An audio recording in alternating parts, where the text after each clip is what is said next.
Hello everyone and welcome to our devotional for today.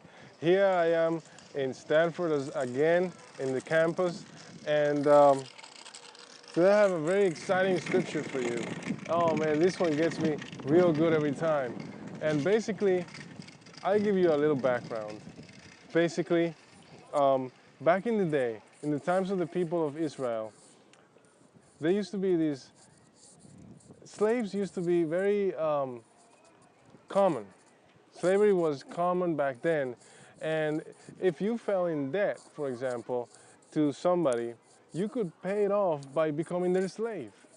And it turned out that there was a loophole to this rule, and if you can only be a slave for 7 years and no more. So at the end of 7 years, you had a choice to make. And this was the choice. You could stay with your master or become free. Okay?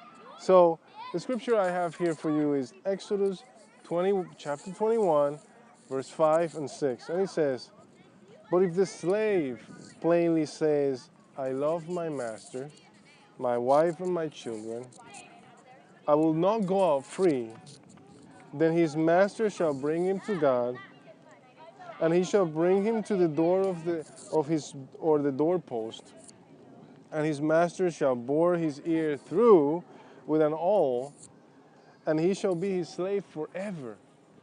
Wait a minute. At the end of 7 years, you had the option to go free, but you could choose to stay as a slave forever.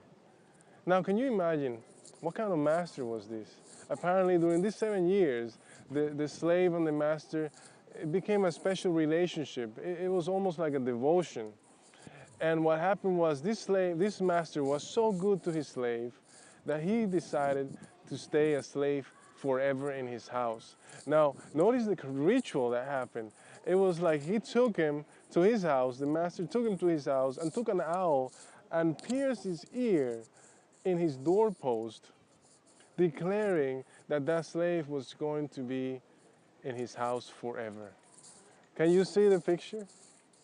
I love my master. My master is Jesus Christ. And he's a good master. Can you imagine him, the slave, going to the marketplace and the slaves looking at him and saying, "How lucky is that guy? He had a master. He found a master that was worthy of such an honor to stay in his house." Do you love your master today? I could be proud to say that Jesus is my master and I am marked by the cross. God bless you, everyone. I hope this scripture encouraged you that to think that God is your master, but it's a relationship that is out of devotion. I obey him because I love him. I'm devoting my life to my master. God bless you guys.